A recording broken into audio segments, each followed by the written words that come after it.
ल जे पनि देख्न पाइन्छ अचेल भिडियो हेर्नुस् अनि फन्नी कमेन्ट्स पढ्ने है त। भाई यहाँ पे क्या हो रहा है भाई?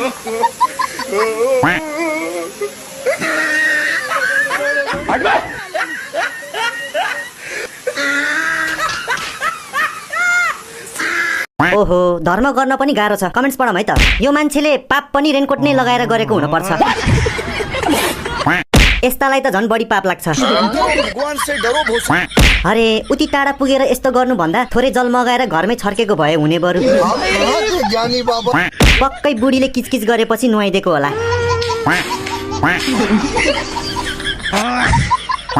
यो त भएन, बरु सिरक ओढेको भए हुन्थ्यो। यही नहीं अभी और सुनिए। खुट्टामा पनि पानी बुट लाउनु पर्ने थियो नि, चिसो लाग्ने थिएन। बात तो सही है। धन्न छाता पनि ओढेन छन्। जब एउटा प्लास्टिक धुन पनि मान्छेहरू मुक्तिनाथ पुग्छन्। के भन्नु र खै, कसैलाई बोयफ्रेन्ड चाहिएको छ त्यही नि पुरै फिल्मी स्टाइलमा, कसैलाई भने धेरै भएको छ। पहिला यो भिडियो हेर्नुस् है त। तपाईको याक चाहिँ कतिजना छ? मेरो धेरै छ। धेरै भन्नाले ठ्याक्कै कतिजना जति होला? यसै होला 100 क्रस गरिसक्यो। 100 जोना मारो मुझे मारो। गड भन्न मन लाग्दैन। तपाईको उमेर कति थियो पहिलो बोयफ्रेन्ड बनाउँदाखेरि? मेरो उमेर 13 वर्षको उमेर बनाउँदा। अनि पहिलो डेटिङ कुन ठाउँमा जानु गयो? बजार जान्थ्यौँ, बजारबाट आउँदाखेरि बाटोमा बस्नुहुन्थ्यो। जस्तै 100 जनासँगै त अब फिजिकल बसिएन, मतलब 100 जनामा चाहिँ कतिजनासँग बसियो? त्यस्तै होला 40-50 जनासँग फिजिकल बस्नुभयो। हजुर। अनि अहिले चाहिँ बोयफ्रेन्ड छैन? छैन। अहिले चाहिँ खाली हुनुहुन्छ? हजुर। ए बोयफ्रेन्ड चाहिँ किन नबनाएको? बोयफ्रेन्ड बनायो भने बाहिरतिर जान पाउँदैन, अरूसँग बस्न पाउँदैन। बोयफ्रेन्ड बनायो भने उसँग बाँधिनु पर्छ, बाहिर केटाहरू चाख्न पाउँदैन हैन? हजुर। वाह दीदी। तो चलिए शुरू करते हैं। ओहो भनेपछि 100 वटा कोला खाइसक्यो। सही पकडे हैं। मेरा बा कम्पनी नै रहेछ। हजुर। हैट बोकेनी। 100 जोना याक। हजुर। नानी त्यो एक्स होइन नि, कस्टमर हो। तू समझा?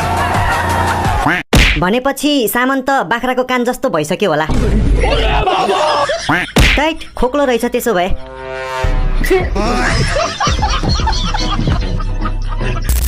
मलाई त यस्तो केटा चाहिन्छ जोसँग मेरो ब्रेकफास्ट लुक्लामा, लन्च बेस क्याम्पमा अनि डिनर एभरेस्टमा।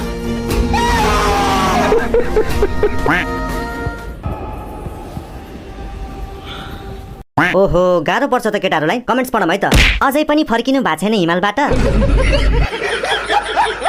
डिनर अर्डर गर्दा फेरि अक्सिजन नछुटाउनु होला। लाइफ टाइम कन्टेन्ट पायो भन्दैछ दिदी कसैले। लन्च बेस क्याम्पमा अनि डिनर एभरेस्टमा। अनि हग्न चाहिँ? अनि हनीमुन चाहिँ? रिप्लाई हेर्नु न। पोखरा। मेरो त सबै ओछ्यानमा हुन्छ। यता डार्लिङलाई फकाउँदै बेहुली। भिडियो हेरौँ त्यसपछि फन्नी कमेन्ट्सको मजा लिम्ला।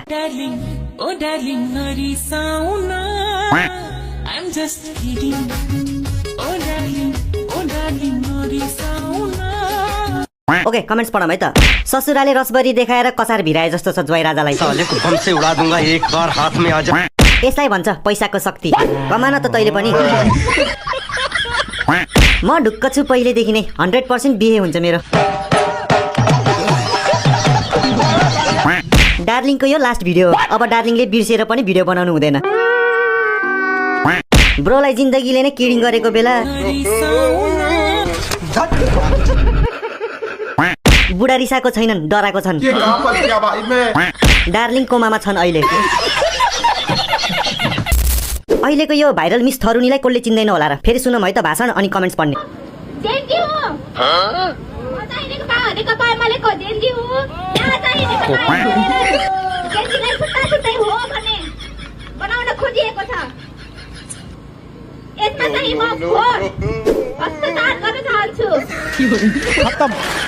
Bye bye. देखा आपने लापरवाही का नतीजा। हैट के भन्छ? कमेन्ट्स पढौँ है त। मैले आजसम्म यतिको सत्य बोल्ने मान्छे देखेको थिएन। हाय हाय इतना सुकून। गाइज 1000 को लोभमा बोल्न आएको रे नि त। रिप्लाई होइन यो 250 वाला हो। बल्ल बल्ल एमाले मान्छे बनायो भनेको त यिनी पनि लास्टा गोबर नै निस्की।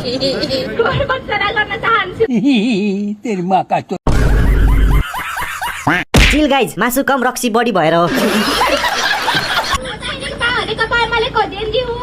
बहिनी एमालेको जेन्जी हुँदैन, एमालेको त झोले हुन्छ। बाटोमा हिँड्दै गरेको मान्छेलाई बोलाएर ल्याएपछिको नतिजा।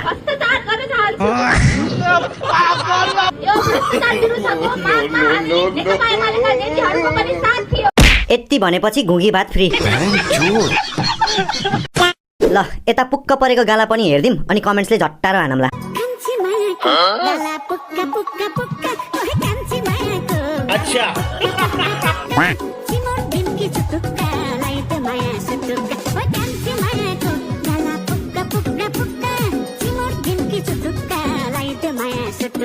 तो चलिए शुरू करते हैं। केही होइन, अकबरै खुर्सानी लाउनु पर्छ।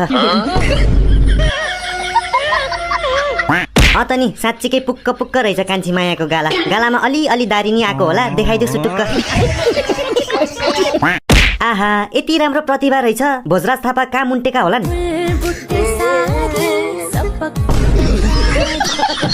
मात्रै बद्री बिष्टको कमी भयो है। तपाईँले मौका दिनु भने म चौका हान्ने।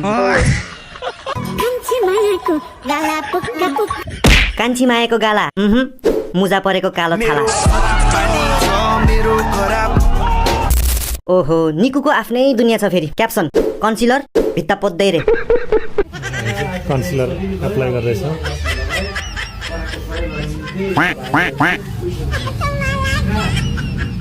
कन्सिलर है त गाइस।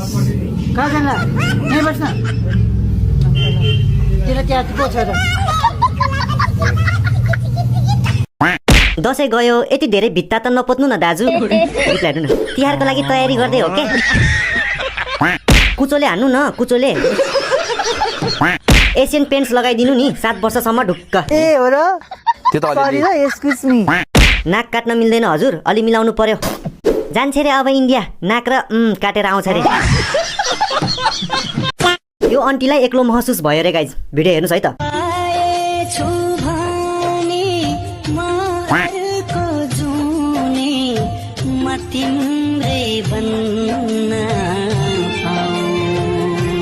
खै आन्टीले गर्न खोजेको चाहिँ के हो? कमेन्ट्स पढौँ है त। किन बटारिँदै कोल्टे हजुर, पाइल्स हो र? के देखाम के नदेखाम भएको जस्तो छ।